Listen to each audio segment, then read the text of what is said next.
Hello दोस्तों, आज से हम लोग एक नया सीरीज स्टार्ट कर रहे हैं जिसमें हम लोग ज्ञान बिंदु जीएस एकेडमी का जो दरोगा स्पेशल क्लास टेस्ट होता है उसका हम लोग सलूशन और विश्लेषण के साथ हम लोग देखेंगे। वीडियो अच्छा लगे तो ज़रूर लाइक कीजिएगा, चैनल को सब्सक्राइब कीजिएगा। ठीक है दोस्त, वीडियो को हम लोग आगे बढ़ाते हैं। संविधान के तीसरी अनुसूची में निम्नलिखित में किस अधिकारी के शपथ लेने का प्रारूप का वर्णन नहीं है? इसका आंसर हो जाएगा डी, राज्यपाल।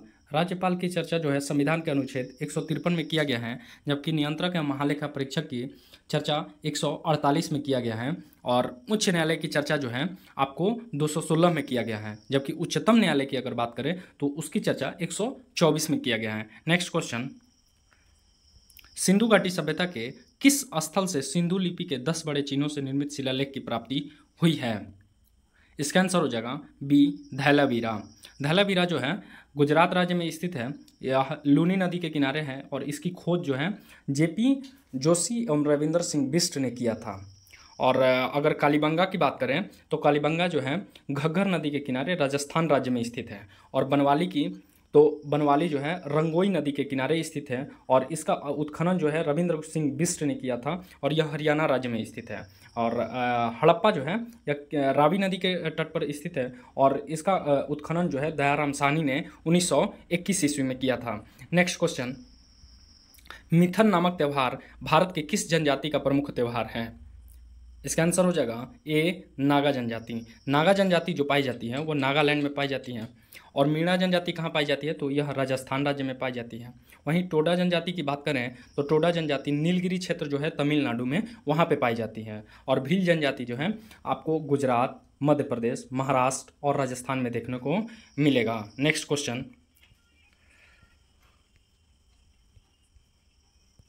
निम्नलिखित में कौन सा एक युग्म सुमेलित है? तो इसका आंसर सीधा सीधी भाग 2 में आपको नागरिकता देखने को मिलेगी, जबकि 10वें भाग में आपको क्या देखने को मिलेगा तो अनुसूचित और जनजातीय क्षेत्र में शासन से संबंधित है और 15वां भाग जो है आपको निर्वाचन आयोग से संबंधित है, जबकि 20वां भाग जो है संविधान संशोधन से संबंधित है। नेक्स्ट क्वेश्चन, दीवाने मुख्तखराज नामक नए विभाग की स्थापना किस सुल्तान ने किया था? तो इसका आंसर हो जाएगा अलाउद्दीन खिलजी। दीवाने मुख्तखराज नामक विभाग की स्थापना अलाउद्दीन खिलजी ने किया था। और मोहम्मद बिन तुगलक ने अमीर कोही नामक विभाग की स्थापना की थी जो कृषि विभाग के विकास के लिए था। और फिरोज शाह तुगलक ने ब्राह्मणों पर क्या किया था, वो जजिया कर लगाया था। और बलबन ने अपने विरोधियों के प्रति रक्त एवं लौह की नीति अपनाई थी। नेक्स्ट क्वेश्चन, जनगणना 2011 के अनुसार निम्नलिखित में कौन सा कथन सही है? सर्वाधिक लिंगानुपात वाला राज्य केरल है एवं सर्वाधिक कम लिंगानुपात वाला जो राज्य है वो हरियाणा है। यही सही है, केवल एक सही है। देखिए, केरल में जो लिंगानुपात है 2011 की जनगणना के अनुसार तो वो 1084 है और हरियाणा का जो लिंगानुपात है वो 873 है, 873। नेक्स्ट क्वेश्चन, किस संविधान संशोधन के माध्यम से यह व्यवस्था बनाई गई कि राष्ट्रपति द्वारा जारी अध्यादेश का न्यायिक पुनर्लोकन नहीं होगा? इसका हम लोग ऑप्शन देखते हैं। इसका आंसर हो जाएगा बी, 38वां संविधान संशोधन 1975। 38वां संविधान संशोधन 1975। इसके तहत यह प्रावधान किया गया कि राष्ट्रपति द्वारा जारी अध्यादेश का न्यायिक पुनर्लोकन नहीं होगा, जबकि 39वां संविधान संशोधन 1975 द्वारा मूल अधिकार में सम्मिलित संपत्ति के अधिकार को समाप्त करके अनुच्छेद 300 के क के तहत विधिक अधिकार के रूप में दर्जा दिया गया था। और सबसे इम्पोर्टेंट है 42वां संविधान संशोधन 1976। इसके तहत संविधान की प्रस्तावना में समाजवादी, धर्मनिरपेक्ष एवं एकता अखंडता शब्द जोड़े गए थे और इसी के तहत संविधान में 10 मौलिक कर्तव्य को अनुच्छेद 51 के क के तहत जोड़ा गया था तथा इसी संविधान संशोधन के तहत राष्ट्रपति को मंत्रिपरिषद की सलाह मानने के लिए बाध्य किया गया था। नेक्स्ट क्वेश्चन, 5 मार्च 1931 को हुए गांधी इरविन समझौते के तहत कौन सी शर्तें वायसराय लॉर्ड इरविन मानने हेतु तैयार हुए? तो इसका आंसर हो जाएगा उपरोक्त सभी, ऑप्शन नंबर डी। ऐसे राजनीतिक बंदियों को आज़ाद कर दिया जाएगा जिन पर हिंसा के आरोप नहीं हैं। दूसरा, भारतीय पर नमक बनाने पर लगी रोक खत्म कर दिया जाएगा। और भारतीयों पर विदेशी वस्त्र तथा शराब के दुकान पर धरना दे सकते थे, परंतु कानून का पालन करते हुए। फोर्थ, जिन्होंने सरकारी नौकरी से त्यागपत्र दे दिया है उन्हें पुनः सरकार वापस लेने का प्रयत्न करेगी। और 2-3 पॉइंट इसमें ऐड करना चाहूँगा। गांधी इरविन समझौता के बाद ही गांधी जी ने सविनय अवज्ञा आंदोलन को क्या स्थगित किया था। ठीक है, गांधी इरविन समझौता जो होता है उसी को दिल्ली समझौता के नाम से भी जाना जाता है। इस समझौता के बाद कांग्रेस द्वारा द्वितीय गोलमेज सम्मेलन में भाग लेने का आश्वासन जो है लॉर्ड इरविन को दिया गया था। नेक्स्ट क्वेश्चन, भारत में सर्वाधिक सड़क घनत्व कहाँ पाया जाता है? तो इसका आंसर हो जाएगा Delhi, option number C. Next question, काला घोड़ा कला महोत्सव कहाँ आयोजित किया जाता है? तो इसका आंसर हो जाएगा option number A, Mumbai. Next question,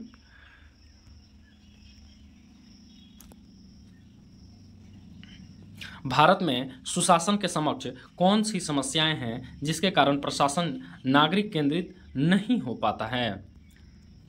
इसका आंसर होगा डी, यानी कि उपरोक्त सभी। अब देखते हैं क्या क्या पॉइंट है। पहला, सिविल सेवकों की अभिवृद्धि मूलक समस्याएं। दूसरा, जवाबदेही का अभाव। तीसरा, लाल फीता शाही। फोर्थ, नागरिकों को अपने अधिकार तथा कर्तव्य का सही ज्ञान का अभाव। ठीक है, नेक्स्ट क्वेश्चन,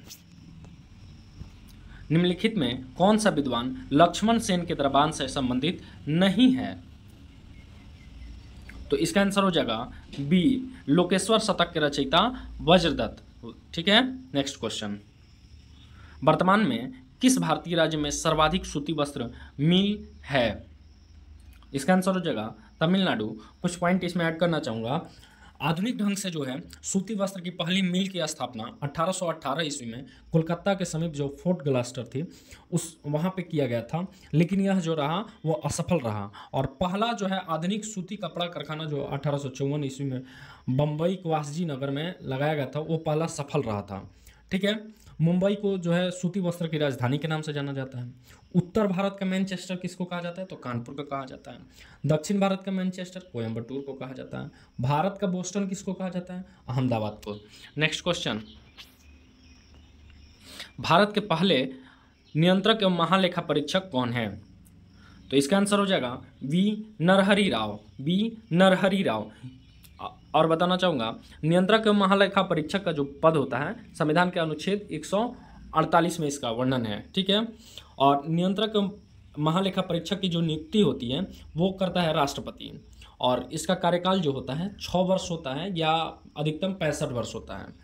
देखिए, हम सारा क्वेश्चन का जितना अगर हमसे हो पा रहा है उस क्वेश्चन को हम पूरा डील कर रहे हैं।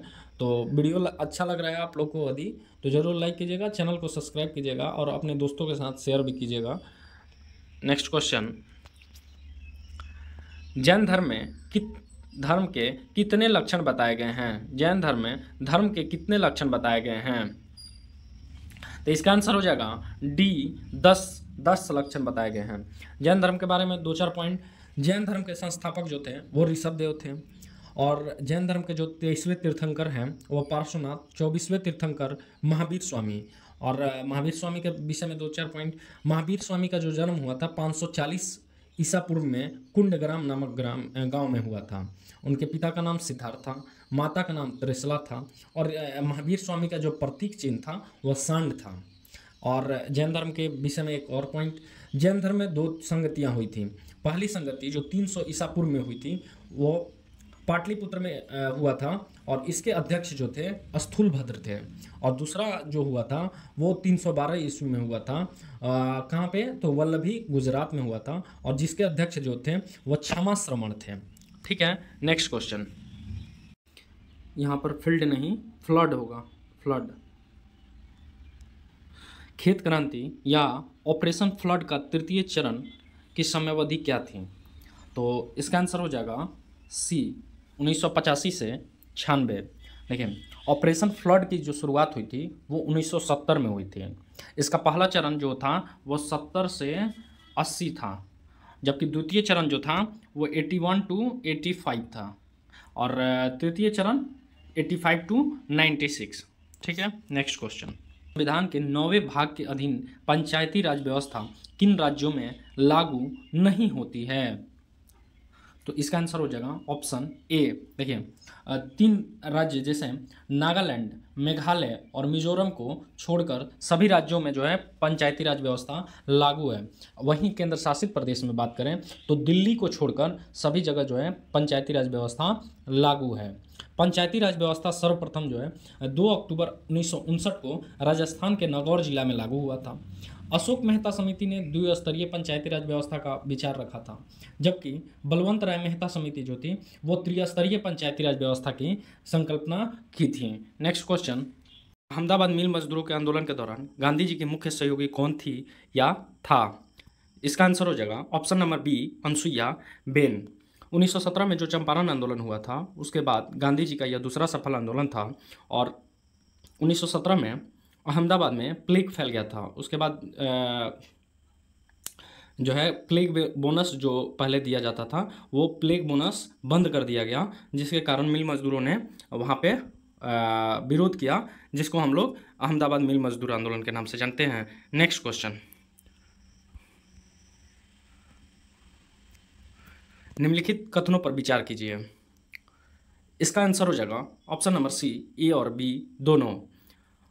ए और बी दोनों। भारत की पहली तेल शोधन इकाई असम के डिगबोई क्षेत्र में 1901 ईस्वी में स्थापित हुआ था। डिगबोई 1901 ईस्वी में स्थापित हुआ था। स्वतंत्र भारत की पहली तेल शोधनशाला 1954 ईस्वी में मुंबई में स्थापित की गई थी। इसमें कुछ पॉइंट मैं ऐड करूंगा जो स्टैटिक के रूप में कुछ एग्जाम में, जैसे हम लोग के एग्जाम में पूछा जाता है। डिगबोई तेल क्षेत्र कहाँ पे है? तो वो असम में है। नुमालीगढ़ तेल क्षेत्र कहाँ पे है? वो भी असम में है। और बोगाई गांव कहाँ पे है? तो वो भी असम में है। बरौनी तेल क्षेत्र बिहार में है, जबकि हल्दिया तेल क्षेत्र जो है वो पश्चिम बंगाल में है। और पारादीप तेल क्षेत्र कहाँ पे है? तो उड़ीसा में है। नेक्स्ट क्वेश्चन, अंतर्राष्ट्रीय फिल्म महोत्सव का आयोजन प्रतिवर्ष किस राज्य में किया जाता है? इसका आंसर हो जाएगा बी, गोवा में। बी, गोवा में। नेक्स्ट क्वेश्चन, गृह मंत्रालय भारत सरकार अब तक कुल कितने जनजातीय समूहों को विशेष रूप से कमजोर जनजातीय समूह यानी कि PVTG के रूप में मान्यता दी है? तो इसका आंसर हो जाएगा D75। D75। निम्नलिखित में कौन सा विकल्प सही सुमेलित नहीं है? पहला, एरन अभिलेख। एरन अभिलेख जो है भानुगुप्त से संबंधित है, सही है। मंदसौर अभिलेख, मंदसौर अभिलेख जो है मालवा नरेश यशोवर्मन से संबंधित है, तो ये गलत है, ये गलत है। प्रयाग परास्ती अभिलेख समुद्रगुप्त से संबंधित है, सही है। और एक महरौली लौह स्तंभ जो है यह चंद्रगुप्त प्रथम से नहीं जबकि चंद्रगुप्त द्वितीय से संबंधित है, तो ये भी आपका गलत हो गया। तो इसमें आंसर आपका डी भी हो जाएगा और बी भी हो जाएगा, लेकिन सर जो आंसर दिए हैं सिर्फ डी दिए हैं जो गलत हैं बाय मिस्टेक। और इसमें और कुछ पॉइंट ऐड करूंगा। जो महरौली लौह स्तंभ है वो कुतुब मीनार जो दिल्ली में है वहाँ के नज़दीक ही है। हाथी गुफा अभिलेख वो किसका है, किस शासक से संबंधित है? तो कलिंग राज खारवेल से संबंधित है। और जूनागढ़ अभिलेख जिसे हम लोग गिरनार अभिलेख भी कहते हैं, यह रुद्रदामन से संबंधित है। और एहोल अभिलेख जो है वो पुलकेशिन द्वितीय से संबंधित है। नेक्स्ट क्वेश्चन, क्षेत्रफल तथा उत्पादन की दृष्टि से भारत की तीसरी सबसे बड़ी खाद्यान्न फसल कौन है? इसका आंसर हो जाएगा सी, जवार। सी, जवार। नेक्स्ट क्वेश्चन, निम्नलिखित कथनों पर विचार कीजिए। इसमें आपको आंसर जो होगा वो दोनों पॉइंट हो जाएगा। पहला पॉइंट, राष्ट्रपति शासन तथा वित्तीय आपात की घोषणा राष्ट्रपति कभी भी वापस ले सकते हैं, इस हेतु संसद की अनुमोदन की आवश्यकता नहीं है। सेकंड पॉइंट, राष्ट्रपति आपात की घोषणा संसद द्वारा अनुमोदन होने के बाद ही राष्ट्रपति इसे वापस ले सकते हैं। इसमें आप लोग को एक दो पॉइंट मिल जाएगा। राष्ट्रपति जो शासन होता है वो अनुच्छेद 356 के अनुसार होता है, और राष्ट्रीय आपात जो होता है वो 352, और वित्तीय आपात जो होता है वो 360 के अनुसार होता है। नेक्स्ट क्वेश्चन, मराठाकालीन प्रशासन में शाही खजाने की आमदनी व खर्चे की देखरेख करने वाले अधिकारी क्या कहलाते थे? इसका आंसर हो जाएगा Potnis. Potnis, option number B. Next question, Bharat के निम्नलिखित नगरों में कहाँ पर सर्वाधिक मानसून वर्षा होती है? इसका आंसर हो जाएगा ए कोलकाता। नेक्स्ट क्वेश्चन, अनुच्छेद 252 के तहत अगर संसद राज्य सूची के विषय पर कानून बनाता है तो ऐसे कानून, इसका आंसर हो जाएगा सी, केवल उन्हीं राज्यों पर लागू होगा जिनके लिए संसद ने कानून बनाया है। अल्लूरी सीताराम राजू का नाम निम्नलिखित में किस संदर्भ में आता है? इसका आंसर हो जाएगा सी, रंपा विद्रोह। यह विद्रोह 1879 ईस्वी में आंध्र प्रदेश में हुआ था और इसका नेतृत्व किसने किया था? तो अल्लूरी सीताराम राजू। जो खासी विद्रोह था वह उसका नेतृत्व किया था तीरथ सिंह ने। खासी विद्रोह का नेतृत्व किसने किया था? तो तीरथ सिंह ने किया था। और रामोसी विद्रोह वो 1822 ईस्वी में हुआ था और इसका नेतृत्व जो था वो चीतर सिंह ने किया था। रामोसी विद्रोह का नेतृत्व किसने किया था? तो चीतर सिंह ने किया था। वहीं नील विद्रोह की बात करें तो नील विद्रोह यह एक किसानों का विद्रोह था जो 1859 ईस्वी में हुआ था और इस आंदोलन का जो नेतृत्व किया था यानी शुरुआत किया था तो दिगंबर विश्वास और विष्णु विश्वास ने किया था। और इसी के साथ एक दो और पॉइंट हैं। नील आयोग का जो गठन हुआ था वो 31 मार्च 1860 ईस्वी को हुआ था। WS सीटोनकर के नेतृत्व में हुआ था। नील विद्रोह का वर्णन हम लोग को दीनबंधु मित्र के जो नाटक है नील दर्पण में देखने को मिलता है। नेक्स्ट क्वेश्चन, प्रशांत महासागर को अटलांटिक महासागर से जोड़ने वाली जल संधि है। इसका आंसर हो जाएगा ए, पनामा नहर। पनामा नहर प्रशांत महासागर को अटलांटिक महासागर से जोड़ती है। ठीक है। अब डेविस जल संधि की बात करें तो यह जो है जल संधि विश्व की सबसे चौड़ी जल संधि है। यह बेफिन खाड़ी एवं अटलांटिक महासागर को जोड़ती है। वहीं हडसन जल संधि की बात करें तो हडसन की खाड़ी और अटलांटिक महासागर को जोड़ती है। और युकाटन जल संधि जो है मैक्सिको की खाड़ी एवं कैरिबियन सागर को जोड़ती है। नेक्स्ट क्वेश्चन,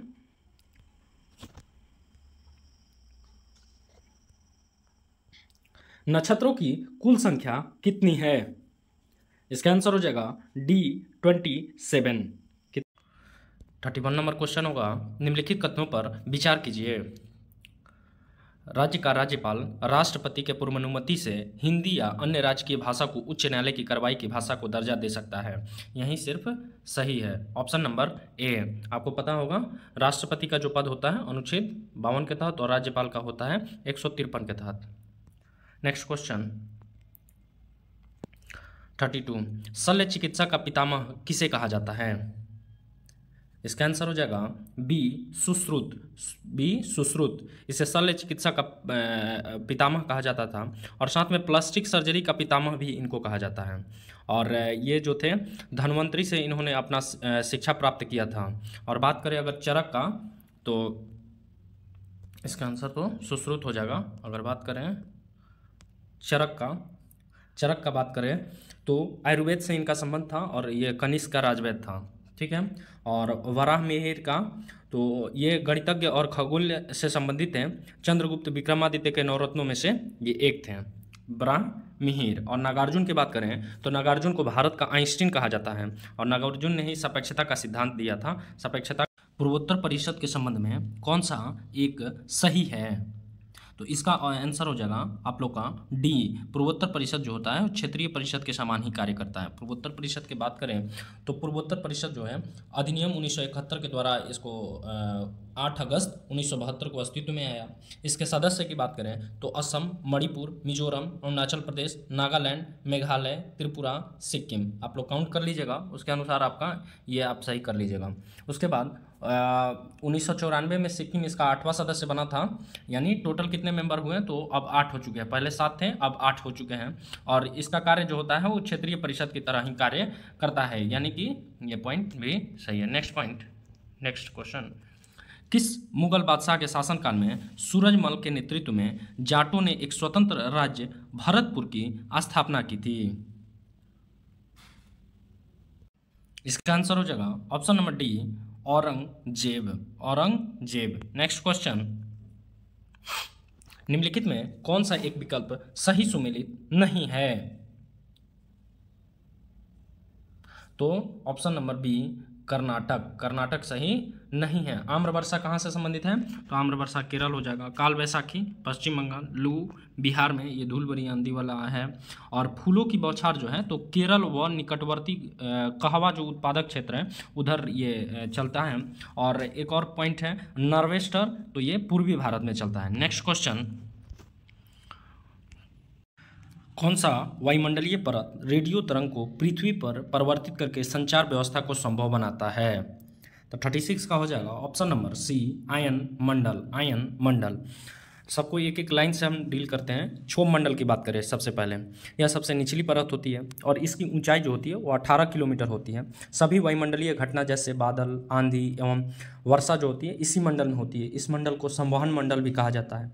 इस मंडल को अधोमंडल भी कहते हैं। क्षोभ मंडल और समताप मंडल को अलग करने वाले भाग को क्षोभ सीमा कहा जाता है। नेक्स्ट, समताप मंडल की बात करें, इसकी अधिकतम ऊंचाई 50 किलोमीटर होती है। इसमें मौसमी घटनाएं नहीं होती हैं, इसीलिए यह वायुयान उड़ने के लिए आदर्श मंडल कहा जाता है। कोई भी एग्जाम में ये पॉइंट जरूर पूछता है, ठीक है। इसी मंडल में ओजोन गैस की परत पाई जाती है। सूर्य से आने वाली ये पराबैंगनी किरणों को क्या करती है? हमारी सुरक्षा करती है, इसीलिए इसे पृथ्वी का कवच भी कहा जाता है। ओजोन परत को क्लोरोफ्लोरोकार्बन, एसी फ्रीज से जो गैस निकलती है वो इसे हानि पहुंचाती है। और ओजोन परत की हानि क्लोरोफ्लोरोकार्बन में उपस्थित क्लोरीन से होती है। ओजोन परत की मोटाई किस में मापी जाती है? डॉप्सन में। बहुत सारा पॉइंट मैंने जल्दी जल्दी में बता दिया। अगर कोई पॉइंट आपको नोट करना हो तो ज़रूर नोट कर लीजिएगा, वीडियो को स्टॉप। उसके बाद बात करें मध्य मंडल का, तो समताप मंडल के ठीक ऊपर 80 किलोमीटर की ऊंचाई तक फैला हुआ है। इसके ऊंचाई के साथ साथ इसमें तापमान में आपको कमी देखने को मिलती है। नेक्स्ट आपको आयन मंडल है। आयन मंडल में मध्य मंडल के ऊपर जो है वो आयन मंडल है 400 किलोमीटर तक, और इसमें जो है विद्युत आवेशित कण पाए जाते हैं जिन्हें आयन कहा जाता है, इसीलिए इसे आयन मंडल भी कहा जाता है। इसमें तापमान बढ़ने के साथ साथ ऊंचाई बढ़ने के साथ साथ आपको तापमान में भी वृद्धि देखने को मिलेगी। नेक्स्ट है बाह्य मंडल। आयन मंडल के ऊपर के भाग को क्या कहा जाता है? तो बाह्य मंडल के नाम से जाना जाता है। इसका कोई सीमा का निर्धारण नहीं है। इसमें हाइड्रोजन और हीलियम की प्रधानता होती है। नेक्स्ट क्वेश्चन,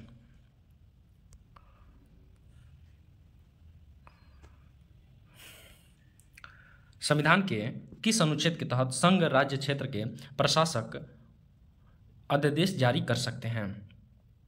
तो 37 का सी, 239 के ख के अनुसार। 239 के ख के अनुसार। नेक्स्ट क्वेश्चन, निम्नलिखित कथनों पर विचार कीजिए। इसका आंसर हम लोग ऑप्शन देख लेते हैं। इसका न तो ए न तो बी, यानी कि न तो एक न तो दो। इसके विषय में हम लोग कुछ पॉइंट हम लोग जान लेते हैं वर्नाक्यूलर प्रेस एक्ट के बारे में। मार्च 1878 ईस्वी में लीटन ने वर्नाक्यूलर प्रेस एक्ट जो है पारित किया। भारतीय समाचार पत्रों पर कठोर प्रतिबंध लगाया था। विशेषकर यह जो एक्ट था वह राष्ट्रवादी समाचार पत्र सोम प्रकाश को प्रतिबंधित करने के लिए लाया गया था।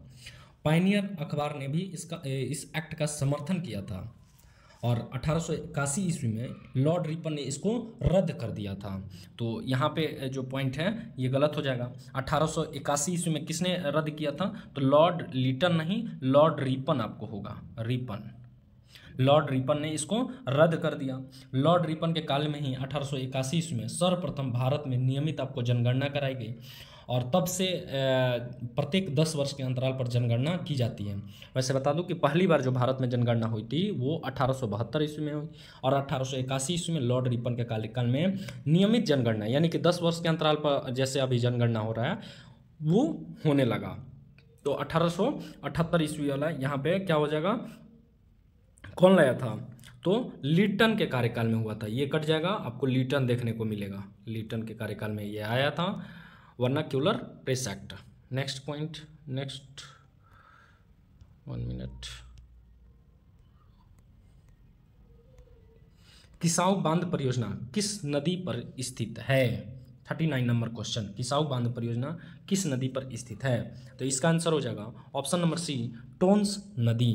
टोन्स नदी। आपको बता दूं कि चंबल नदी पर कौन कौन सी परियोजना है, तो गांधी सागर एक बांध है, आपको राणा प्रताप सागर बांध है और जवाहर सागर बांध है, ये चंबल नदी पर है। कृष्णा नदी की बात करें तो आपको अलमाटी बांध देखने को मिलेगा और नागार्जुन सागर परियोजना भी देखने को मिलेगा। नागार्जुन सागर परियोजना जो है आंध्र प्रदेश और तेलंगाना राज्य की सीमा पर है। नेक्स्ट क्वेश्चन हम लोग देखते हैं, भारतीय मुसलमान द्वारा मनाए जाने वाले किस त्यौहार को मीठी ईद कहा जाता है, तो इसका आंसर हो जाएगा option number A Eid ul Fitr, Eid ul Fitr. Next question, Bharat की आकस्मिक निधि एवं राज्य की आकस्मिक निधि का प्रावधान संविधान के एक ही अनुच्छेद में किया गया है, यह अनुच्छेद कौन है, तो इसका आंसर हो जाएगा 41 का डी आकस्मिक निधि अनुच्छेद 267 यानी कि 267।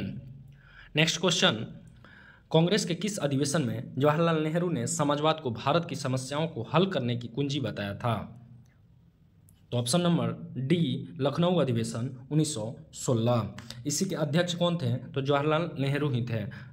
लखनऊ अधिवेशन 1936 के अध्यक्ष जवाहरलाल नेहरू थे। और यहाँ पे बात करें मद्रास अधिवेशन 1927, तो इसके अध्यक्ष जो थे M.A. अंसारी थे, M.A. अंसारी। और लाहौर अधिवेशन 1929 की बात करें तो इसके भी अध्यक्ष जवाहरलाल नेहरू थे, जिसमें पूर्ण स्वराज की मांग की गई थी। और नेक्स्ट बात करें कराची अधिवेशन या लाहौर अधिवेशन, तो इसके अध्यक्ष आपको सरदार वल्लभ भाई पटेल। इसी अधिवेशन में मौलिक अधिकार का प्रस्ताव पारित किया गया था। नेक्स्ट क्वेश्चन, भारत में सर्वाधिक आबादी वाला द्वीप कौन सा है, तो आपका हो जाएगा आंसर सालसेट द्वीप, बी सालसेट द्वीप, जो कि महाराष्ट्र राज्य में स्थित है। नेक्स्ट क्वेश्चन,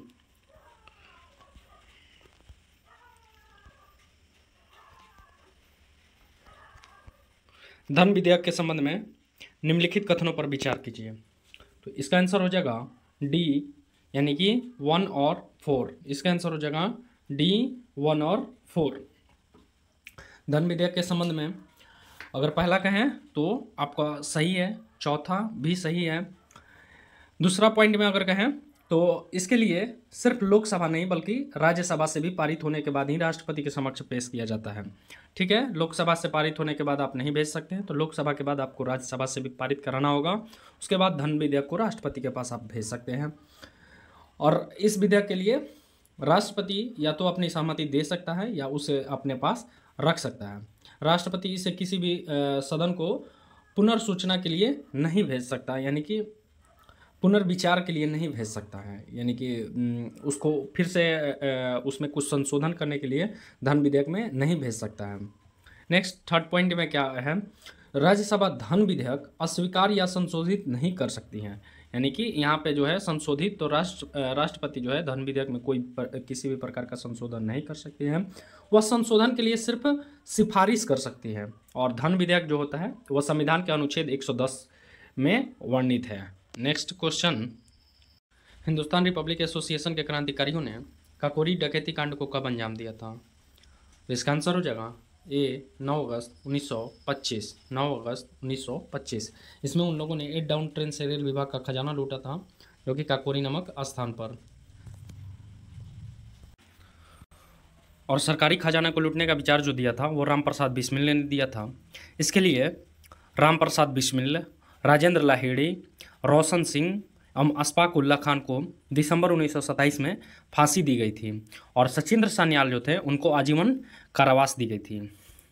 अशफाक उल्ला खान पहले भारतीय क्रांतिकारी मुसलमान थे जो देश की स्वतंत्रता के लिए फांसी के तख्ते पर लटके थे। ठीक है, ये कब किस में लटके थे, तो इसी काकोरी कांड में ही उनको फांसी हुई थी। नेक्स्ट क्वेश्चन, निम्नलिखित कथनों पर विचार कीजिए। इसका आंसर आप लोग का होगा डी 1, 2 और 3 तीनों। पहला पॉइंट क्या था, तो पूर्वी प्रशांत महासागर के जल के तापमान में वृद्धि से एल नीनो की उत्पत्ति होती है और एल नीनो जो है गर्म जल धारा है। नेक्स्ट पॉइंट, पश्चिमी प्रशांत महासागर के जल के तापमान में वृद्धि से ला नीनो की उत्पत्ति होती है और ला नीनो जो है एक ठंडी जलधारा है। नेक्स्ट थर्ड पॉइंट, मौसम पर एल नीनो तथा ला नीनो का प्रभाव ठीक एक दूसरे के विपरीत है, क्योंकि एक ठंडी है और एक गर्म है, तो दोनों का विपरीत जो है प्रभाव पड़ता है। अब इसमें हम कुछ पॉइंट ऐड करेंगे। एल नीनो की जो उत्पत्ति होती है यह प्रशांत महासागर में होती है, और एल नीनो जो है एक गर्म जलधारा है। वहीं लानीनो की उत्पत्ति भी प्रशांत महासागर में होती है, यह एक ठंडी जलधारा है। प्रशांत महासागर की ठंडी और गर्म जलधारा को हम कुछ डिस्कस करेंगे, जिसमें गर्म जलधारा में आप लोग अगर पॉइंट को नोट करना चाहेंगे तो नोट कीजिएगा। प्रशांत महासागर की गर्म जलधारा, पहला उत्तरी विषुवतीय धारा, सेकंड क्यूरोसिबो की धारा, थर्ड उत्तरी प्रशांत प्रवाह की धारा, फोर्थ अलास्का की धारा, और फिफ्थ एल नीनो। ठीक है, ठंडी जलधारा। अब क्यूराइल की धारा, ओयासिबो की धारा, कैलिफोर्निया की धारा, पेरू या हम्बोल्ट की धारा, नेक्स्ट लानिनो की धारा, और ओखाटस्क की धारा। ठीक है, अगले क्वेश्चन की तरफ हम लोग बढ़ते हैं। वर्तमान में ऐसे कितने उच्च न्यायालय हैं जिनकी अधिकारिता 2 या 2 से अधिक राज्यों एवं केंद्र शासित प्रदेशों पर है? तो मेरे हिसाब से इसका आंसर 6 होगा, बाकी आप लोग सर्च कर लीजिएगा इस क्वेश्चन को। पहला हो जाएगा Bombay high court, Kolkata high court, Madras, Guwahati, Kerala और पंजाब एवं हरियाणा हाई कोर्ट। और इसमें हम कुछ पॉइंट ऐड करेंगे। 1 जनवरी 2019 को अमरावती उच्च न्यायालय की स्थापना हुई थी, जो कहाँ पे है? तो आंध्र प्रदेश में है। अमरावती उच्च न्यायालय आंध्र प्रदेश में है, स्थापना 1 जनवरी 2019। जिसके बाद भारत में उच्च न्यायालयों की संख्या कितनी हो गई? तो 25 हो गई। और पॉइंट है, संविधान के अनुच्छेद 214 के अनुसार प्रत्येक राज्य के लिए एक उच्च न्यायालय होगा। किस अनुच्छेद के तहत? तो अनुच्छेद 214 के तहत प्रत्येक राज्य के लिए। परंतु अनुच्छेद 231 के अनुसार संसद विधि बनाकर 2 या 2 से अधिक राज्यों एवं केंद्र शासित प्रदेश के लिए एक ही हाई कोर्ट स्थापना कर सकती है। 48 नंबर क्वेश्चन, भारत की स्वाधीनता का आखिरी युद्ध शुरू हो चुका है। राष्ट्रपति, भारत की मुक्ति के इस पवित्र युद्ध में हम आपका आशीर्वाद और शुभकामनाएं चाहते हैं। उपयुक्त उद्घोष 6 जुलाई 1944 में को किसके द्वारा दिया गया था? तो इसका आंसर आप लोग का हो जाएगा बी, सुभाष चंद्र बोस। बी, सुभाष चंद्र बोस। ठीक है, नेक्स्ट क्वेश्चन, निम्नलिखित में कौन सा बादल अत्यधिक तीव्र वर्षा के लिए उत्तरदायी है? तो इसका आंसर आप लोग का हो जाएगा ए, वर्षा स्तरीय बादल। ठीक है, नेक्स्ट क्वेश्चन, निम्नलिखित में कौन सी सूची सुमेलित नहीं है? तो इसका आंसर आप लोग का हो जाएगा 50 का सी, राग हिंडोल शीत ऋतु। या नेक्स्ट क्वेश्चन 51 नंबर, निम्न में कौन सा अंग माता और गर्भ के बीच संपर्क अंग का कार्य करता है? आपका हो जाएगा 51 का डी, यूनिबिकल कॉर्ड। ठीक है, नेक्स्ट क्वेश्चन, निम्नलिखित में कौन सा कथन सही नहीं है? इसका आंसर हो जाएगा 52 का ए, एसिटिक अम्ल का रासायनिक सूत्र क्या होता है? रासायनिक नाम क्या होता है? एथेनोइक अम्ल होता है। एथेनोइक अम्ल होता है। एथेनोइक अम्ल होता है। एसिटिक एसिड का फार्मूला क्या होता है? CH3COOH, और यह एक कमजोर अम्ल है। नेक्स्ट क्वेश्चन, बाकी इसका पॉइंट है, हाँ, 6 से 8% तनु एसिटिक अम्ल को सिरका कहा जाता है। HCl अम्ल की तुलना में जो होता है एसिटिक अम्ल एक दुर्बल अम्ल है। मैंने अभी बताया कि एसिटिक एसिड एक कमजोर अम्ल है। ठंडा किए जाने पर शुद्ध एसिटिक अम्ल जो होता है वो जमकर बर्फ जैसा ठोस क्रिस्टल में बदल जाता है, जिसे ग्लेशियल एसिटिक अम्ल कहा जाता है। ठीक है, नेक्स्ट क्वेश्चन 53 का डी, कौन सा कथन सत्य है? 53 का डी आपको ampere equal to volt by ohm, आप V बराबर IR के सूत्र पे भी निकाल सकते हैं। ठीक है, नेक्स्ट क्वेश्चन, कोशिका के राजधानी को चारों ओर से घेरने वाली झिल्ली को कहते हैं?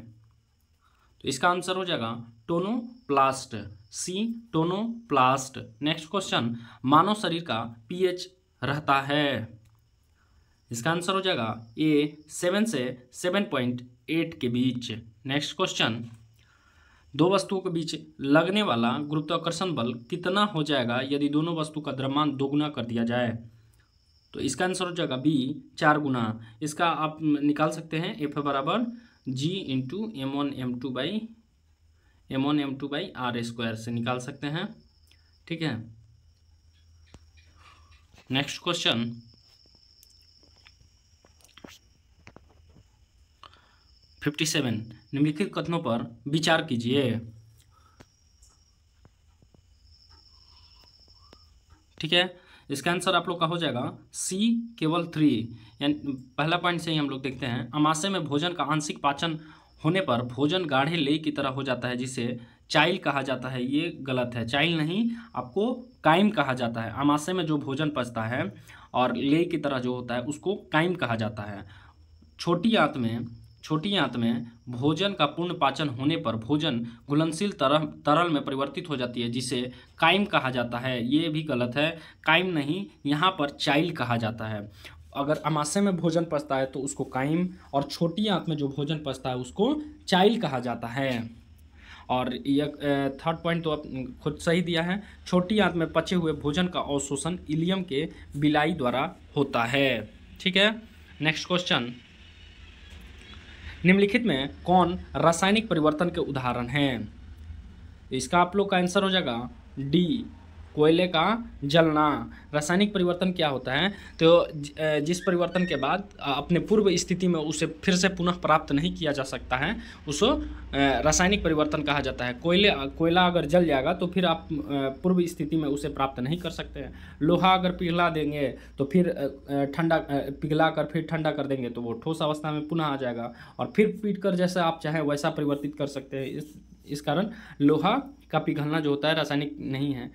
जल का उबालना, आप जल को गर्म करेंगे, वाष्प के रूप में परिवर्तित होगा, फिर उसे आप वाष्प से फिर जल में आप परिवर्तित कर सकते हैं, जल से उसको फिर बर्फ में परिवर्तित कर सकते हैं। तो ये परिवर्तन होते रहेगा। तो जल को हम तीनों अवस्था में प्राप्त कर सकते हैं, ठोस, द्रव, गैस, तीनों अवस्था में प्राप्त कर सकते हैं। तो जल का उबलना भी आपको रासायनिक परिवर्तन नहीं है। जलवाष्प, कांस संघनन ये भी नहीं है, ये आपका भौतिक परिवर्तन में आएगा। नेक्स्ट क्वेश्चन, निम्नलिखित में कौन सा ग्राफ एक समान चाल को प्रदर्शित करती है? तो इसका आंसर आप लोग का हो जाएगा बी हो जाएगा। एक समान चाल से चल रही है, चाल बराबर दूरी बटा समय, यानी कि सीधी लाइन में गुजर रही है। नेक्स्ट क्वेश्चन, भारत के नियंत्रक एवं महालेखा परीक्षक के आदेश पर पर्यावरण शोध प्रयोगशाला लखनऊ ने जल की गुणवत्ता के आधार पर जल को कितने श्रेणी में विभक्त किया है? तो इसका आंसर आप लोग का हो जाएगा 60 का ए 5 में। कितना? 5। 61 नंबर क्वेश्चन, मानव के शरीर में स्थित विभिन्न जैव रासायनिक तत्व जैसे ग्लूकोज, यूरिया, कोलेस्ट्रॉल आदि की जांच हेतु उपयोग किया जाता है। इसका आंसर आप लोग का हो जाएगा सी ऑटो एनालाइजर।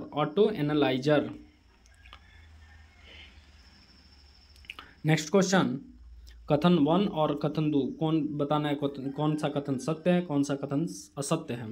तो इसका आंसर हो जाएगा सी, यानी कि 1 और 2 दोनों सही है।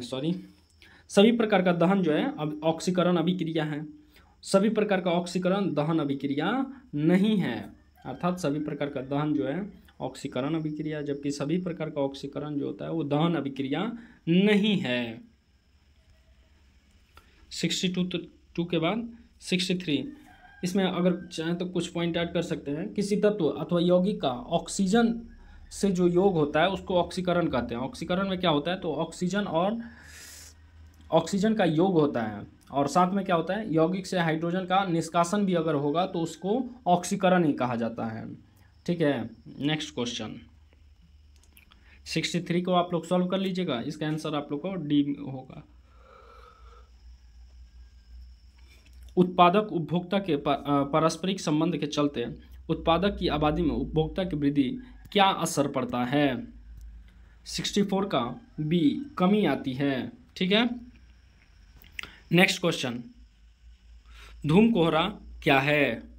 इसका आंसर आप लोग का हो जाएगा धूम कोहरा जो है कोहरा एवं धुआं का मिश्रण होता है। धूम कोहरा नाम से ही आप लोग को पता चल जाएगा, धूम कोहरा कोहरा और धुआं का मिश्रण होता है। इनमें किस विद्युत चुंबकीय तरंग स्पेक्ट्रम का सबसे लघु तरंगदैर्ध्य होता है? इसका आंसर हो जाएगा गामा किरण। गामा किरण का तरंगदैर्ध्य जो होता है सबसे कम होता है। ठीक है, नेक्स्ट क्वेश्चन, पौधे में गैसों के निष्कासन के लिए किस क्रिया का उपयोग होता है? आपका आंसर हो जाएगा बी विसरण विधि, बी विसरण विधि। नेक्स्ट क्वेश्चन, शुद्धोम नाइट्रिक अम्ल में नाइट्रिक अम्ल की लगभग प्रतिशतता कितनी होती है? तो इसका आंसर हो जाएगा सी 98%, सी 98%। नेक्स्ट क्वेश्चन, कभी कभी अधिक आयु के कुछ व्यक्तियों के नेत्र लेंस दूधिया और तथा धुंधला हो जाता है। इस स्थिति को क्या कहा जाता है? तो इसको कहा जाता है मोतियाबिंद। ठीक है, मोतियाबिंद। नेक्स्ट क्वेश्चन, अग्नि 5 मिसाइल के विषय में निम्नलिखित कथनों में कौन सही नहीं है? तो इसका आंसर हो जाएगा डी, यह पूर्णतः स्वदेशी नहीं है, यह गलत हो जाएगा। तो इसमें आपको हो जाएगा इसे कहीं से भी प्रक्षेपित किया जा सकता है। अग्नि 5 का जो मारक क्षमता है 5000 किलोमीटर है। यह दुश्मनों की रडार की पहुंच से बाहर रहेगी। ठीक है, नेक्स्ट क्वेश्चन, निम्न में से किस युग में खुला परिसंचरण तंत्र होता है?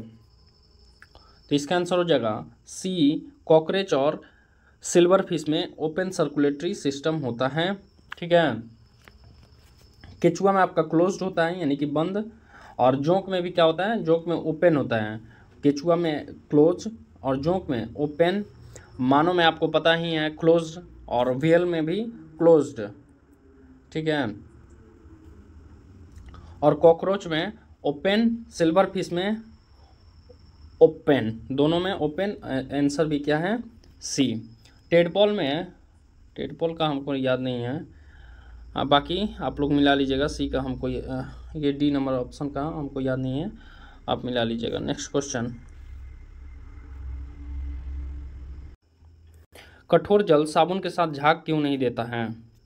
तो इसका आंसर हो जाएगा 72 का ए। कठोर जल में कैल्शियम और मैग्नीशियम आयन होते हैं जो साबुन के साथ अवक्षेप बनाते हैं। ठीक है, नेक्स्ट क्वेश्चन,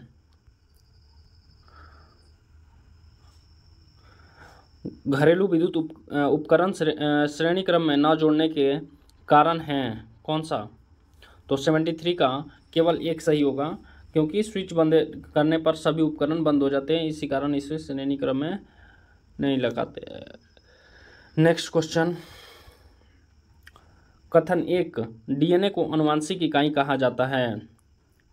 तो इसका आंसर हो जाएगा डी, यानी कि कथन 1 सही है परंतु 2 जो है असत्य है। डीएनए को आनुवंशिक इकाई कहा जाता है और ये गलत है।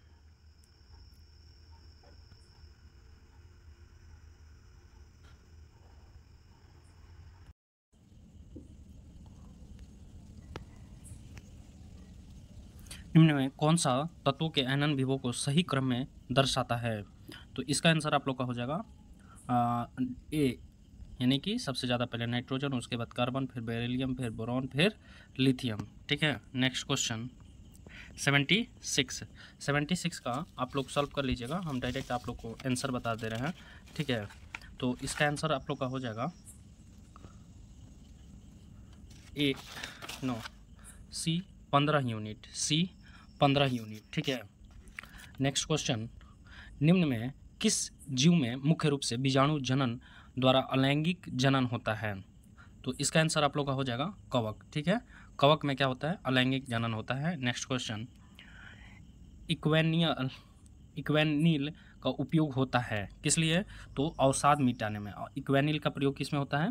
तो अवसाद मिटाने में होता है। 79 का आप लोग सॉल्व कर लीजिएगा, इसका हो जाएगा 5 मीटर पर सेकंड स्क्वायर। निम्न में किस कृत्रिम स्वीटनिंग एजेंट में सर्वाधिक मिठास होती है?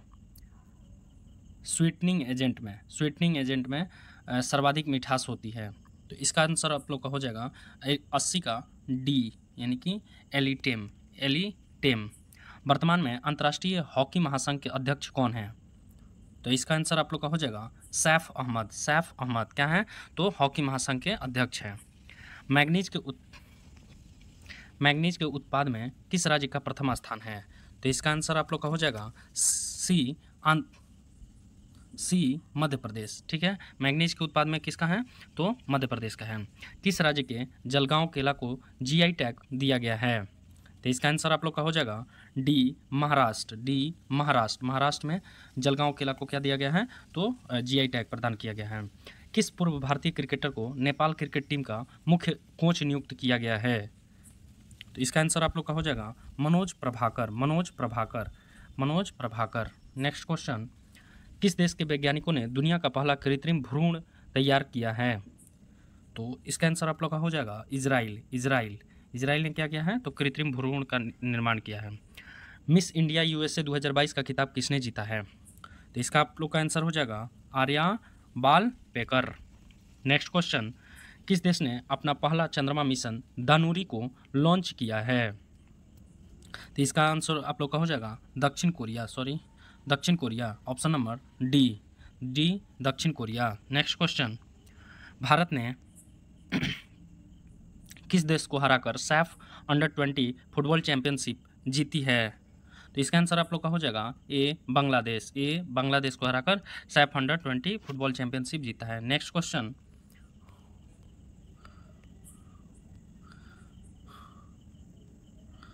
किस राज्य के द्वारा गाय गोद लेने के लिए पुण्य कोटि दत्तू योजना को शुरू किया गया है? तो इसका आंसर आप लोग का हो जाएगा बी कर्नाटक। नेक्स्ट क्वेश्चन, पुस्तक व्हील पावर के लेखक कौन हैं? पुस्तक व्हील पावर के लेखक जो हैं Sjoerd Martin. Option number C. Next question, हाल ही में महिला हॉकी एशिया कप टूर्नामेंट 2022 में भारत ने किस देश को हराकर कांस्य पदक जीता है? तो इसका आंसर आप लोग का हो जाएगा बी चीन। नेक्स्ट क्वेश्चन, 24वां शीतकालीन ओलंपिक 2022 में भारत की ओर से भाग लेने वाले एकमात्र खिलाड़ी हैं। इसका आंसर हो जाएगा Mohammad Arif. Option number B Mohammad Arif Khan. Next question, 67वां फिल्म फेयर पुरस्कार 2022 में सर्वश्रेष्ठ अभिनेता का पुरस्कार किसे दिया गया है? तो इसका आंसर आप लोग का हो जाएगा Ranveer Singh. Option number C Ranveer Singh. Next question, चिकित्सा के क्षेत्र में नोबेल पुरस्कार 2021 से किसे सम्मानित किया गया है? चिकित्सा के क्षेत्र में, तो इसका आंसर आप लोग का हो जाएगा डी अर्देम पटामाउटियम। ठीक है, अर्देम पटाउमुटियन। शहरी क्षेत्रों में सामुदायिक वन संसाधन अधिकारों को मान्यता देने वाला पहला राज्य कौन है? तो इसका आंसर आप लोग का हो जाएगा बी छत्तीसगढ़। किस अंतरिक्ष एजेंसी ने विश्व के पहले विकलांग अंतरिक्ष यात्री को नियुक्त करने की घोषणा की है? तो इसका आंसर हो जाएगा ईएसए। नेक्स्ट क्वेश्चन, भ्रष्टाचार धारणा सूचकांक 2021 के अनुसार भारत का स्थान है? तो इसका आंसर हो जाएगा 2021 में 85वां स्थान था। ठीक है, नेक्स्ट क्वेश्चन, भारत में कोविड टीकाकरण अभियान की शुरुआत कब की गई थी?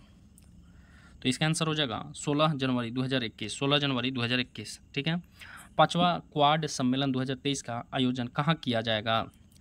तो इसका आंसर हो जाएगा ऑस्ट्रेलिया। ठीक है, नेक्स्ट क्वेश्चन, भारत का पहला टीबी मुक्त केंद्र शासित प्रदेश कौन बना है? तो इसका आंसर हो जाएगा बी लक्षद्वीप। पूरा टोटल 100 क्वेश्चन कंप्लीट हो गया। वीडियो अच्छा लगे तो जरूर लाइक कीजिएगा, चैनल को प्लीज़ सब्सक्राइब कीजिएगा और अपने दोस्तों के साथ ज़रूर शेयर कीजिएगा।